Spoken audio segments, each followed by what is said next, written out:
আসসালামু আলাইকুম এভরিওয়ান, কেমন আছেন সবাই? আবার একটি নতুন ব্লগ ভিডিও নিয়ে আপনাদের সামনে হাজির হয়েছি। এই তো ছেলেকে নাস্তা দিয়েছি, ছেলে নাস্তা খেতে খুব বিরক্তি হয়। এখানে হচ্ছে পুঁটি মাছ, আমি আজকে পুঁটি মাছ দিয়ে কহি দিয়ে রান্না করব। মাছটা ভালো মতো ধুয়ে রেখেছি, কহিটা এখানে আমি সিদ্ধ করে রেখেছি। এটাকে এখন পুঁটি মাছ দিয়ে রান্না করব। আর রান্না করবো পাঙ্গাস মাছ। মাছটা আমি ভালো করে ভেজে নিলাম। এটা ভেজে নিয়ে তারপর কড়াইতে মশলা দিয়ে ভালো মতো কষিয়ে এখন আমি কড়াইটা এখানে দিয়ে দিলাম। এটা ভালো মতো কষানো হয়ে গেলে এখানে পরিমাণ মতো পানি দিব এবং সাথে সামান্য পানি দিব। পানিটা হয়ে আসলে মাছটা দিয়ে দিব। এই যে আমার মাছটা তরকারিটা হয়ে গেছে।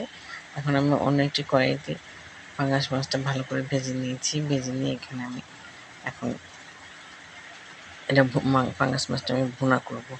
এখানে আমি একটা কড়াইতে পেঁয়াজ কাঁচামরিচ ভালো মতো ভেজে নিচ্ছি। এখানে দিব হলুদের গুঁড়ো, ধনিয়া গুঁড়ো, মরিচের গুঁড়ো, আদা রসুন বাটা, পরিমাণ মতো লবণ। আমি সব মশলা দিয়ে ভালো মতো তেলে একটু ভেজে নিচ্ছি। তারপর পরিমাণ মতো পানি দিয়ে মশলাটা ভালো মতো কষিয়ে নিচ্ছি। মশলাটা ভালো মতো কষানো হয়ে গেলে এখানে মাছগুলো দিয়ে দিব। দিয়ে তারপর আমার মাছটা ভুনা হয়ে আসবে। এই আমি মাছটা দিয়ে দিলাম। এই ছিল আজকে আমার রান্না বাড়া এবং ঘরের কাজ। ভালো থাকবেন সবাই, আল্লাহ হাফেজ।